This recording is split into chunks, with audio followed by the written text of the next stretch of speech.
ஒவ்வொரு ஞாயிற்றுக்கிழமும் உயிர்த்தெழுந்த நாளை அடையாளப்படுத்தி காண்பிக்கிறது. அதனால்தான் சந்தோஷம் உண்டாக இருக்க வேண்டும். உயிர்த்தெழுதனுடைய சந்தோஷம், மகிழ்ச்சி ஆண்டவருடைய சமூகத்தில் வருவது ஒவ்வொரு நாளும் இது ஒவ்வொரு மனுமருவத்துக்கும் கிடைத்த ஒரு வெற்றி. மனித வாழ்க்கையில ஒரு பெரிய ஒரு சந்தேகம் இருந்தது, பிளஸ் ஜனங்களுக்கு ஒரு கிளியாரிட்டி இல்லாமல் இருந்தது. முடிவு என்ன, மனித மறித்த பிற்பாடு என்ன ஆக போறான் ஒரு கேள்விக்குறி இருந்தது. பாருங்க, இது எல்லாத்தையும் இயேசு கிறிஸ்து முற்றிலுமாய் ஒரு பதிலை நமக்கு ஏற்படுத்தி வச்சுட்டார். இனி பயப்பட வேண்டிய அவசியமே கிடையாதுன்னு சொல்லிட்டார். ஏன் பயப்பட வேண்டிய அவசியம்னு கேட்டீங்கன்னா, இயேசு கிறிஸ்து விசுவாசிக்கிற ஒவ்வொருவருக்கும் அவரே ஒரு விசேஷமான ஒரு காரியத்தை தேவன் ஏற்படுத்தி வச்சுட்டார். என்ன விசேஷமான காரியத்தை ஏற்படுத்தி வச்சாருன்னு கேட்டீங்கன்னா, அதாவது நித்திய ஜீவனை தொடங்கி வச்சுட்டார். நித்திய ஜீவனை தொடங்கி வச்சுட்டார். அது அடியாளமா தான் வாரத்தின் முதல் நாள் உயிர்த்து எழுந்தார். ஃபர்ஸ்ட் ஃப்ரூட்டா உயிர்த்து எழுந்தார். அதுவும் பாருங்க, வாரத்தின் முதல் நாள் அவர் ஃபர்ஸ்ட் ஃப்ரூட்டு. உலகத்தில் எல்லா மனுவரத்துக்கும் அவளை முதல் பலனா உயிர்த்து எழுந்திருக்கிறார் வேதம் போதிக்கிறது. ஹல்லேலூயா. அது ரொம்ப நம்ம கொடுத்திருக்கிற அந்த ஸ்லாக்கியம் பாக்கியம். நீ நம்பிக்கை இல்லாம நம்ம வாழ வேண்டிய அவசியம் இல்லை. ஒரு நம்பிக்கையோட வாழலாம். நம்ம எதிர்காலம் எப்படி இருக்கிறது குறித்து அதனால்தான் வேதம் போதிக்கிறது. எபிரேயர் புத்தகம் 2:15 வசனத்துல அவர் மரணத்தை ஜெயித்தார் என்று வேதம் போதிக்கிறது. ஹல்லேலூயா. மரணத்தை ஜெயித்தார். பவுல் சொல்லுகிற 1 கொரிந்தியர்ல 15 வசன அதிகாரத்துல பவுல் சொல்லும்போது சொல்றாரு, மரணமே கூறுங்க, பாதாளமே எங்க செய்யும். மரணம் என்ன நினைச்சான், இனி அவன் அடிக்கே வச்சுதான் நினைச்சான். இயேசு அந்த மரணத்தை வெளியே கொண்டு வந்தார். பாருங்க, இப்ப மரணத்தை வெட்கப்பட்டு போச்சா, இனி அவன் அடக்கி வச்சு கொள்ள முடியும். ஏன்னா உயிர்த்து எழுந்தான். இது குறித்து ஹல்லேலூயா. Thank you Lord. ஓ, நன்றியோடு துதிக்கிறோம், நன்றியோடு துதிக்கிறோம். ஒன்று கூடி இந்த பாடலை பாடலாம். இஸ்ரவேலே கர்த்தரை நம்பு, கர்த்தரை நம்பு. ஒன்று கூடி பாடலாம். Thank you Lord. ஓ, நன்றியோடு துதிக்கிறோம்.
அவரே உங்களுக்கு கேடலும் துணையுமானவர்.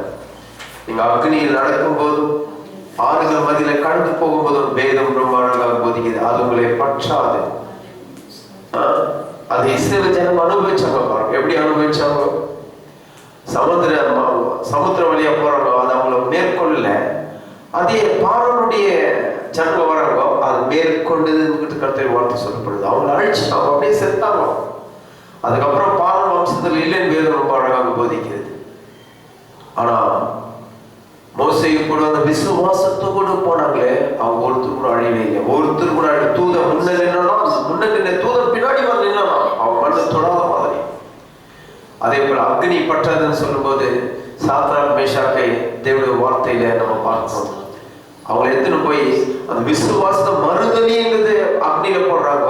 அந்த அக்னியிலிருந்து இயேசு கிறிஸ்துவே கடந்து போய் அவங்களை பாதுகாத்தாங்க. அக்னி அவங்களை பற்றவே இல்லையா, ஒரு முடி கூட சுட்டெரிக்கவே இல்லையா, தீஞ்ச வாசனை வரவே இல்லையா.